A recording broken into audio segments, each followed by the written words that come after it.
Bom, nessa aula nós vamos realizar o pré-dimensionamento dos elementos estruturais do nosso projeto, os pilares, as vigas e as nossas lajes. Para isso eu tenho aqui já preparado a nossa arquitetura, como eu disse na aula passada. É interessante que você pegue cada uma das plantas baixas que houver no seu projeto de arquitetura e isole isso em arquivos independentes. Então, se você tem 3 plantas baixas, uma edificação de 3 pavimentos, por exemplo, cada planta baixa, nós isolamos isso em um arquivo separado. Então, como o meu projeto tem apenas uma planta baixa, a planta baixa do nível do térreo, claro que eu também tenho a cobertura, eu posso isolar essa arquitetura, essa planta baixa da cobertura em um arquivo independente também. A gente pode fazer isso para lançar até mesmo a caixa d'água, mas a minha planta baixa principal é a planta baixa do térreo. Então, o que eu fiz? Eu isolei a planta baixa do meu térreo em um único arquivo. E isso com os pilares já pré-posicionados, onde eu posicionei os pilares até mesmo na aula passada, circulando os cantos, as extremidades e os pilares que seriam lançados no interior da minha edificação. Trouxe aqui para o arquivo, já com os pilares posicionados nessa planta baixa. O que nós vamos fazer aqui agora é definir a sua seção transversal, a dimensão da largura e também o comprimento do meu pilar. Na verdade, a menor dimensão e a maior dimensão vista de planta. E também a altura das nossas vigas, a largura, também a altura da nossa laje e o tipo de laje que nós podemos aplicar aqui no nosso projeto. Em relação aos pilares, nesse primeiro momento, a sua largura ela vai ser definida com alguns critérios. Por exemplo, que eu também já disse na aula passada, a largura do pilar, a menor dimensão dele, nós seguimos alguns critérios, entre eles a dimensão, a largura das paredes, as alvenarias de vedação da minha edificação. Se eu tenho uma alvenaria acabada de 20 centímetros, o meu pilar, a largura dele, deve ter no máximo 20 centímetros, para que eu não tenha nenhum tipo de dente aparente. Porém, se eu ter o meu pilar acabado, um pilar de concreto armado, com a mesma largura da minha parede, eu posso ter algum tipo de rebaba no meu pilar, e aí na hora do acabamento final da minha parede, ela ficando mais espessa do que deveria.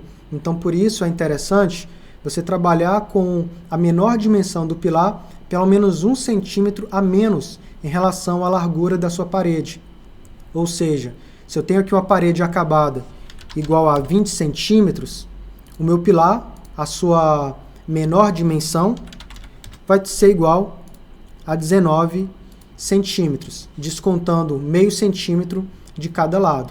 Se no interior da minha edificação eu tenho paredes de vedação igual a 15 centímetros, então meu pilar deve ter uma largura igual a 14 centímetros, descontando meio centímetro de cada lado. Eu poderia ter lançado esses pilares aqui com 14 já direto na minha planta baixa, porém no TQS você vai ver que nós temos um recurso, uma ferramenta, onde eu defino a espessura desse afastamento, desse cobrimento, por assim dizer, em relação à minha alvenaria. Então, consigo lançar o meu pilar de 14 centímetros, respeitando esses meio centímetros de cada lado, em todos os lados aqui do meu pilar. Você vai ver que é bem simples, bem prático de utilizar. Então, não preciso necessariamente, no caso do TQS, nem que esses pilares estejam posicionados aqui na minha planta baixa. Você vai ver que os recursos que a gente tem em relação à modelagem no TQS são bem poderosos, são inúmeras ferramentas que vai nos dar uma produtividade muito grande nessa etapa de lançamento dos elementos estruturais, tá bom? Um outro fator que nos ajuda a definir e a determinar a seção transversal dos nossos pilares é o carregamento atuante na nossa estrutura e também o que está prescrito na NBR 6118. Então, eu pego aqui com você a NBR 6118, 2014, 2023, já teve atualização recentemente, no momento dessa gravação, estamos utilizando a NBR 6123, 6118, 2023. Aqui para pilares e pilares paredes, ela diz para a gente, a seção transversal de pilares e pilares paredes maciços, qualquer que seja a sua forma, não pode apresentar dimensão menor que 19 centímetros. Em casos especiais, permite-se a consideração de dimensões entre 19 e 14 centímetros, desde que se multipliquem os esforços solicitantes de cálculo a serem considerados um dimensionamento por um coeficiente adicional γn. Ou seja, para eu utilizar na minha edificação um pilar com uma dimensão inferior a 19 centímetros, necessariamente eu tenho que multiplicar a minha força atuante, característica de cálculo, por 1,25. E aí eu vou adotar um FCD, uma força de compressão de cálculo no meu pilar. A vantagem de utilizar uma ferramenta computacional como o TQS é que essa consideração ele já faz por padrão, de forma automática. Até porque todo o dimensionamento do TQS é de acordo com as normas vigentes. Inclusive, na versão 24, ele já adota os critérios da NBR mais recente, a NBR 1018 de 2023, tá bom? Então, no nosso caso, para os pilares de 19 de largura, coeficiente γN igual a 1. Para os pilares com a menor dimensão de 14 centímetros, coeficiente adicional de 1,25. Lembrando que o TQS segue essa premissa de forma automática. Existe também a NBR 15.575, que fala que para edificações de até 6 metros de altura, podemos ter uma redução na seção transversal desses pilares, não precisando adotar necessariamente esse critério de 19 e 14 centímetros. Por exemplo, trabalhar com pilares com seção com menor dimensão igual a 12 centímetros. Porém, a norma mãe, no que diz respeito ao procedimento de cálculo estrutural em concreto armado, protendido também, é a NBR 6118. Então, o que vale é o que está definido aqui na norma NBR 6118 de 2023, tá bom? Até porque na própria 15575 fala que o engenheiro profissional deve se responsabilizar assegurando todo o dimensionamento, todos os critérios de durabilidade do dimensionamento, seguindo, por exemplo, os critérios de cobrimento mínimo da NBR 6118 2023, no caso. Se eu utilizo aí um pilar da ordem de 14 centímetros, um FCK de 25 megapascal e também para edificação na região urbana, o cobrimento mínimo é de 3 centímetros, no caso aqui de vigas e pilares, por exemplo. Tem alguns critérios que a gente pode estar adotando para reduzir esse cobrimento, mas em geral é 3 centímetros. Então, se eu tenho 3 centímetros de cada lado no pilar de 14, eu tenho espaço suficiente para alojar corretamente as armaduras no interior daquele elemento estrutural. Agora, se eu começo a ter seções ainda mais curtas, eu não vou ter espaçamento suficiente para alojar essas armaduras e também fazer o correto adensamento do concreto, no caso, a vibração, para passagem da agulha do vibrador, para fazer essa vibração sem encostar nessas armaduras. Então, por isso, a NBR trata de definir essas dimensões mínimas para os nossos pilares, tá bom? Pensando também não só na resistência, na segurança, mas também na durabilidade dos elementos estruturais em concreto armado. O mesmo acontece para vigas. Aqui ela também define uma largura mínima para as vigas de um empreendimento em concreto armado, tá bom? Aqui a seção transversal das vigas não pode apresentar largura menor que 12 centímetros. Esses limites podem ser reduzidos respeitando-se o mínimo absoluto de 10 centímetros em casos excepcionais. Ou seja, em hipótese alguma, eu posso ter vigas com a largura inferior a 10 centímetros. Porém, a largura da nossa viga vai ser de acordo com a largura dos pilares do meu empreendimento. Se eu tenho ali um pilar de 14 centímetros, a minha viga vai ter 14 centímetros, para não começar a ter variação na largura dos elementos estruturais e dificultando a execução do meu empreendimento dessas estruturas, gerando retrabalho ou até mesmo erro durante o processo de execução. Então, eu prefiro, até recomendo, que a largura da sua viga seja de acordo com a largura não só da alvenaria de vedação, mas também é igual à largura dos pilares de concreto armado que você já está previamente definindo, tá bom?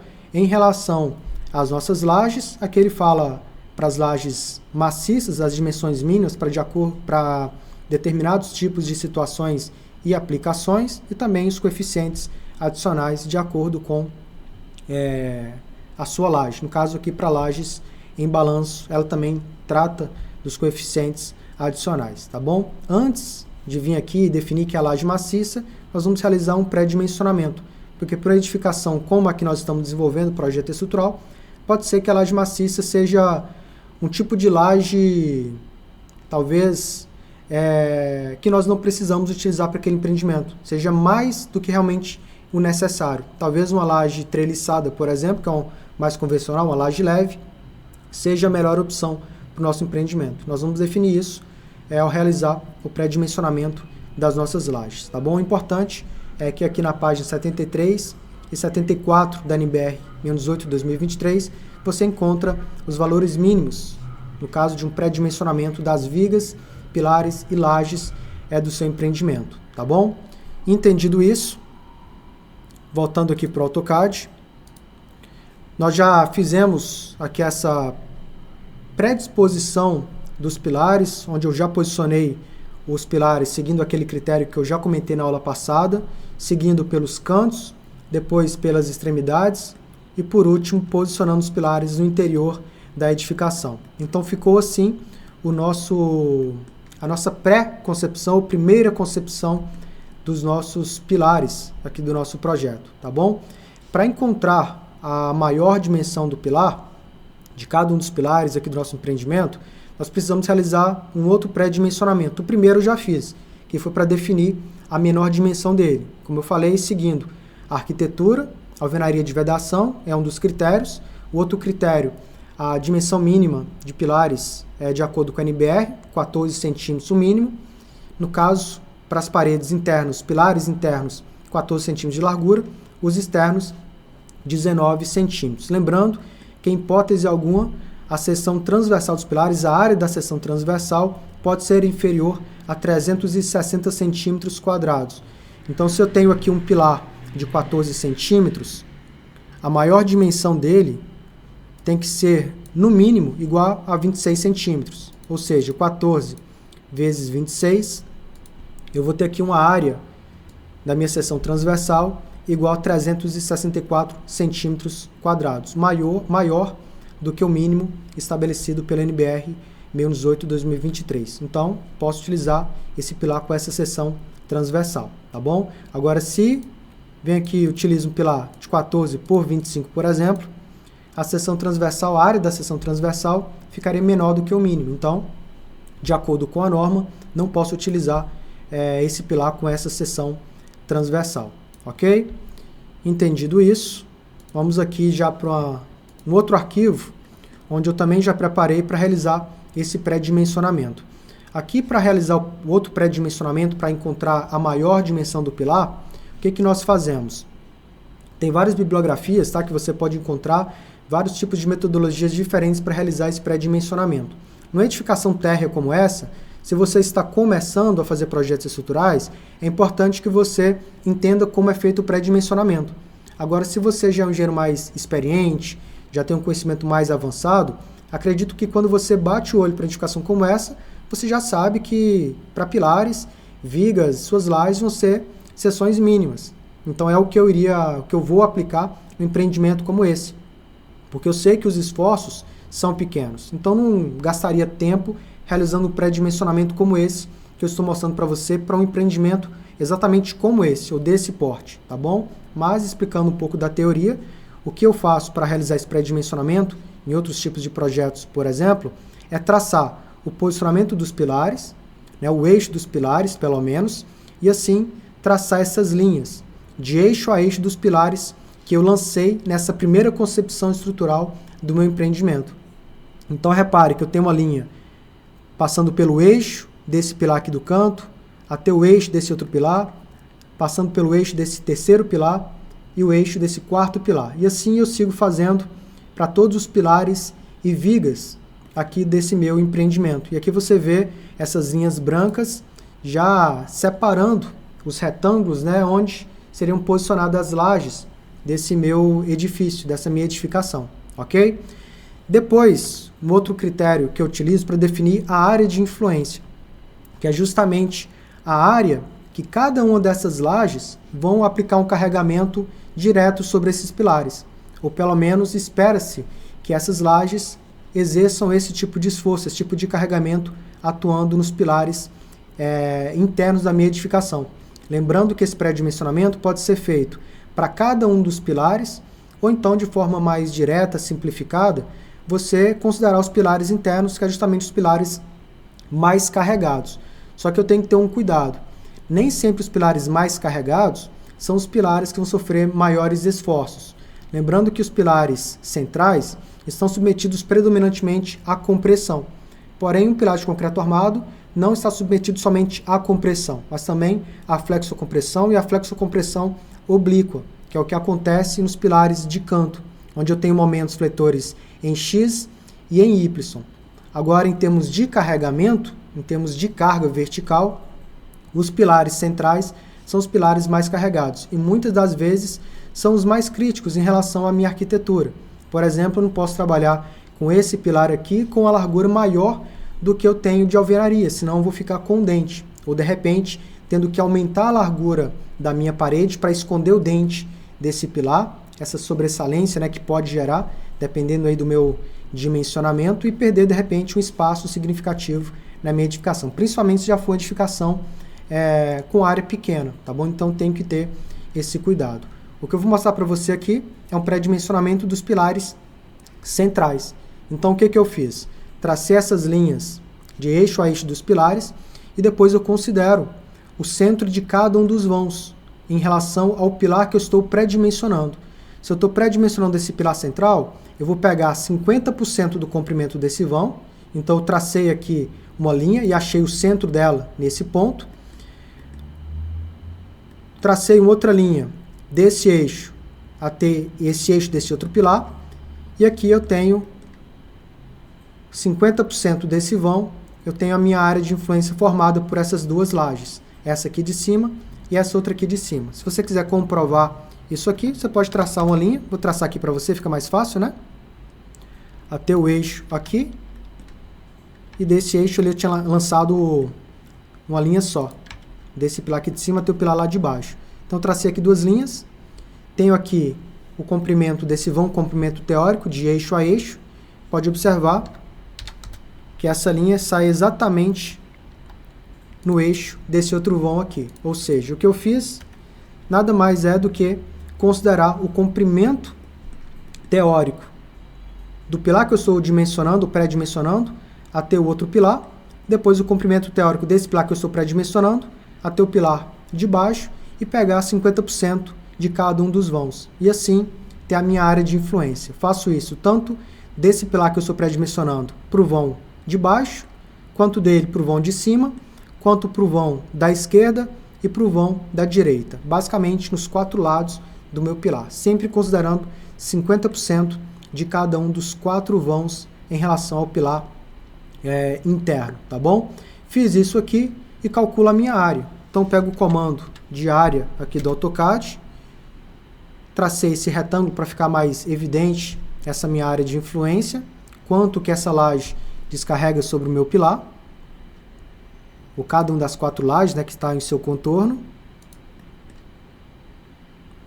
Cliquei aqui nos 4 pontos, agora aperto a tecla T de total, dou um Enter. 17,56 metros quadrados. Essa é a área de influência aqui sobre esse pilar interno, tá bom? Se eu tenho mais pilares internos, posso fazer a mesma coisa, utilizando o mesmo critério. Considero o vão teórico, de eixo a eixo dos pilares, em cada um dos 4 cantos, considero 50% de cada um dos vãos e traço aqui essa área de influência. Calculando a área de influência desse outro pilar interno, encontrei 16,87 metros quadrados, tá bom? Qual a área de influência que eu considero para o meu cálculo? Qualquer uma delas. Por quê? O que eu estou fazendo aqui agora é um pré-dimensionamento. Por que eu falo que, de repente, dependendo do porte da edificação, não precisa perder todo um tempo para realizar esse pré-dimensionamento? Porque nós vamos utilizar uma ferramenta computacional, como o TQS, por exemplo. Eu posso utilizar as seções mínimas dos meus elementos estruturais, fazer a concepção, a modelagem estrutural, aplicar os carregamentos e dimensionar. E aí o software vai mostrar para mim se aqueles elementos estruturais têm algum tipo de erro de dimensionamento. E aí vai explicar para mim qual que é o erro. Por exemplo, o pilar, a seção transversal é muito pequena em relação à carga atuante, aí eu vou precisar aumentar essa seção transversal, e aí eu teria que aumentar a seção e realizar um novo dimensionamento. Ou seja, eu tenho pouca margem de erro se eu souber exatamente o que eu estou fazendo utilizando uma ferramenta computacional que vai me dar várias funcionalidades para ter produtividade sobre o meu projeto. Obviamente, quando eu invisto esse tempo pré-dimensionando, eu tenho mais controle sobre os resultados esperados no dimensionamento utilizando um software. Então, quanto mais criterioso eu sou, mais o melhor é o resultado que eu vou ter através da ferramenta computacional, tá bom? Em todo caso, para um projeto como esse, vai ficar sempre o seu critério. Já utilizar aí os critérios mínimos estabelecidos pela norma, ou até mesmo pela sua experiência, ou toda vez que fizer um novo projeto, realizar esse procedimento de pré-dimensionamento, tá bom? Fiz isso aqui, vou pegar como base a maior área de influência, você vai ver que o resultado vai ser basicamente o mesmo, tá? Área de influência 1, 17,56 metros quadrados. Eu vou enviar para você não só, estou compartilhando, né, não só o projeto de arquitetura, mas vários materiais, vários aplicativos de cálculo, enfim, tudo para que você tenha o máximo embasamento possível para realizar aí seus projetos, também acompanhar aqui o nosso curso, tá bom? Nós podemos realizar a equação para realizar o pré-dimensionamento de forma manual ou de forma automática, utilizando uma ferramenta computacional, um aplicativo, tá bom? Eu prefiro, para caso de pré-dimensionamento, utilizando sempre um aplicativo para isso, vai me dar uma produtividade a mais. Eu vou mostrar para você aqui agora esse aplicativo de pré-dimensionamento, aqui feito pelo escritório do Dácio Carvalho, saudoso Dácio Carvalho, desenvolvido pelo Marcelo Carvalho, tá bom? Aqui em método A, nós temos o tipo do pilar que eu estou pré-dimensionando, pilar interno ou de extremidade na direção da maior dimensão, pilar de extremidade na direção da menor dimensão do pilar ou pilar de canto. No nosso caso, estamos aqui pré-dimensionando um pilar interno. Então, eu pego aqui a área de influência do pilar, que nós já identificamos, igual a 17,56 metros quadrados. Número de pavimento tipo, no caso, número de lajes sobre esse pilar, nós só temos a laje de cobertura, então eu coloquei aqui o valor igual a 1. Resistência do concreto, FCK, para residências localizadas numa região urbana, classe de agressividade 2, tenho aqui um FCK igual a 25 megapascal, tá bom? Quando eu clico em OK, ele já calcula para mim a área da seção transversal estimada para esse pilar. Ou seja, eu considerei o pilar com maior área de influência e assim eu encontrei uma área da seção transversal de 216,2 centímetros quadrados. Se eu quero encontrar essa maior dimensão, o que eu tenho que fazer? Lembrando que essa área já é inferior à NBR 1018/2023, onde fala que a área da seção transversal é de no mínimo 360. Se eu considerar essa área aqui, 216,2, dividido pela largura desse meu pilar. Como eu disse, os pilares internos, parede de 15, pilar de 14 centímetros. Então, vou dividir por 14 centímetros, pela largura do meu pilar.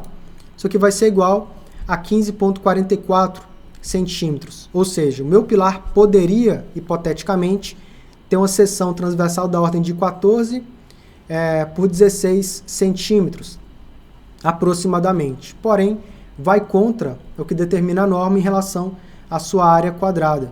Então, no caso, eu teria que considerar a área mínima estabelecida pela NBR 1118. Se eu encontrei aqui qualquer valor inferior a 360, eu considero 360 centímetros quadrados de área. Vou dividir pela largura do meu pilar, pela menor dimensão dele, que é 14. Isso aqui vai ser igual a 25,71. Ou seja, arredondando isso para o número inteiro, eu teria um pilar de 14 por 26 centímetros. Tá bom? Então é assim que nós pré-dimensionamos os nossos pilares. Se eu considerasse que um pilar de canto, repare aqui como vai ser essa área quadrada. Com a mesma área de influência, no mesmo número de pavimentos, pilar de canto. A minha área vai para 299,4. Ou seja, não necessariamente é em relação ao carregamento vertical, mas também quais são os esforços que o meu pilar está submetido. Claro que o pilar de canto não vai ter a mesma área quadrada, porém, os esforços de momento fletor, que é o que nós utilizamos para dimensionar as armaduras longitudinais dos pilares, são importantes e exercem boa influência no seu dimensionamento. Então, por isso, essa variação do tipo de pilar nessa etapa de pré-dimensionamento, tá bom? Entendido isso, para os pilares internos, podemos adotar pilares da ordem de 14 por 26, ou se você preferir, 14 por 30. de repente, pilares 14 por 26, eu posso ter ali, na hora de fazer a forma do pilar, a tábua, né, a forma, já tem uma dimensão padrão dessa ordem de 25, 26 centímetros. Se eu utilizar da ordem de 30, por exemplo, aí eu tenho que procurar saber se vai ser fácil encontrar essas formas e facilitar a minha execução. De qualquer modo, para esses pilares, 14 por 26, de acordo com o nosso dimensionamento, pode ser mais do que o suficiente para termos, por exemplo, armaduras mínimas nos nossos pilares, da ordem de 4 armaduras de 10 milímetros, tá bom? Então, antes de repente, trabalhar com pilares de 14 por 30, eu vou modelar os pilares internos com 14 por 26, ok? Já os pilares da extremidade, vou pré-dimensioná-los da ordem de 19 por 19, ou então 19 por 25, pelo menos para ter um pilar retangular, ok? Então vamos fazer isso. Pilares externos, 19 por 25, os pilares internos, 14 por 26, ok? Feito isso, pré-dimensionamos os pilares aqui do nosso empreendimento. E as lajes, as vigas, como que é feito esse pré-dimensionamento? Normalmente, as nossas vigas, nós pré-dimensionamos igual a 10, 12% do vão da nossa edificação. Então, se eu tenho um vão, por exemplo, de 3 metros, a minha viga vai ter uma altura de 30 centímetros. Se eu tenho um vão da ordem de 5 metros, eu vou ter uma viga com altura da ordem de 50 centímetros. Se eu tenho um vão da ordem de 4 metros, eu vou ter uma viga com altura da ordem de 40 centímetros. Repare que, num projeto de arquitetura, eu tenho inúmeras variações dos comprimentos de vãos. Eu tenho vãos aqui da ordem de 3, 4, 5 metros nesse mesmo empreendimento. Se eu começar a variar as minhas vigas com várias alturas diferentes, eu vou ter uma improdutividade na etapa de execução. As minhas formas seriam diferentes, os escoramentos seriam diferentes, enfim, gerando um retrabalho e até mesmo, talvez, a chance de cometer erro na etapa de execução. Então, o mais interessante é que você padronize as alturas das vigas de cada um dos pavimentos que você está dimensionando, tá bom? De acordo com o tipo do pavimento. Se eu tenho um pavimento térreo, onde não vai ter laje, por exemplo, eu costumo trabalhar com vigas da ordem de 30 centímetros. Se eu tenho um pavimento, edificação residencial, onde as cargas são mais convencionais, são cargas relativamente pequenas, eu costumo trabalhar com vigas com altura da ordem de 40 centímetros, independente dos meus vãos. Por quê? Eu estou fazendo um pré-dimensionamento. Nada aqui é definitivo. Eu pré-dimensiono com altura padrão e depois que eu realizo o dimensionamento, aí sim, nos pontos onde tem maiores esforços, maiores deslocamentos, aí eu vou avaliar quanto que eu preciso, de repente, aumentar na altura da minha viga, tá bom? Um ponto interessante, importante frisar aqui com você, é em relação a um comprimento predominante, um comprimento médio que eu tenho em relação aos meus vãos. Então você pode observar que eu tenho vãos aqui da ordem de 3,35, o 3,30, 4,49, tenho aqui 4,85, 3,25, 4,90 metros, 2,84 metros, 4,49, enfim.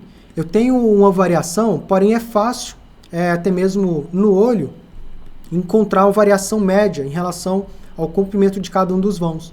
Então, eu entendo, de acordo aqui com a minha perspectiva, que um vão médio dessa edificação é da ordem de 4 metros. Então, para um pré-dimensionamento de vãos da ordem de 4 metros, as minhas vigas teriam pelo menos 40 centímetros de altura. Falando isso, para as vigas de piso, no caso aqui uma cobertura, onde essas vigas vão receber a carga de laje. Nesse caso, eu pré-dimensiono essas minhas vigas que recebem carga de laje igual a 40 centímetros, tá bom? Já nas vigas do térreo, onde eu não necessariamente vou ter uma laje, apenas ali um contrapiso, eu já pré-dimensiono essas minhas vigas com altura da ordem de 30 centímetros, 30, 35 no máximo, a não ser que por algum motivo da minha arquitetura ou do meu solo, eu preciso trabalhar também com uma laje no pavimento do térreo, tá? Mas normalmente, mesmo empreendimento como esse, a gente trabalha ali sem lajes no térreo. Por isso, no térreo, vigas de 30 centímetros e onde eu tenho laje, 40 centímetros. Para facilitar, existe um aplicativo também para pré-dimensionamento de lajes e vigas, chamado VALS, que eu também compartilho com você. Para lajes e vigas, de acordo com esse vão típico, esse comprimento teórico dos meus vãos. Vou pegar aqui um vão da ordem de 4 metros, e aqui eu já tenho os tipos de lajes que eu posso trabalhar, tá bom? E as minhas vigas pré-dimensionadas, do tipo concreto armado, concreto protendido, perfil metálico, treliça metálica e por aí vai. Então, falando de vigas, 4 metros, considerando 10% do vão, uma altura de 40 centímetros, que é justamente o que nós vamos aplicar como pré-dimensionamento das nossas vigas, em relação à sua altura. A largura, de acordo com a largura dos nossos pilares. 19 para as vigas do perímetro, externas, e 14 centímetros para as vigas internas. E para as lajes, tem uma laje maciça em uma direção, 12 centímetros, laje maciça em duas direções, 9 centímetros, ou uma laje treliçada de 13 centímetros. No caso, uma laje TR8, onde eu teria 8 centímetros no meu bloco de enchimento, tá bom? Um isopor, uma lajota cerâmica, e a altura da própria treliça também, mais 5 centímetros de capeamento da capa de concreto. 8 mais 5, 13 centímetros. Ou seja, para uma edificação com vãos dessa ordem de grandeza, uma laje treliçada com altura total de 13 centímetros pode ser o suficiente. Eu falo pode ser porque ainda estamos na fase de pré-dimensionamento, tá bom? Depois que realizarmos a modelagem, o dimensionamento e analisarmos os resultados, por exemplo, as flechas nesses elementos estruturais, nós vamos obter os resultados mais assertivos, a resposta mais assertiva para definir se a laje TR8 com 13 centímetros é suficiente ou não. De repente, aumentando em mais 1 centímetro a capa de concreto, já resolve um problema de deslocamento excessivo. Talvez é necessário mudar o tipo de treliça, uma treliça TR12, por exemplo, com 5 centímetros de capa. Enfim, o resultado, a prova dos 9, só vai vir na etapa de dimensionamento e análise estrutural, tá bom? Entendido isso, posso minimizar e aqui concluir com você a nossa aula de pré-dimensionamento dos nossos elementos estruturais.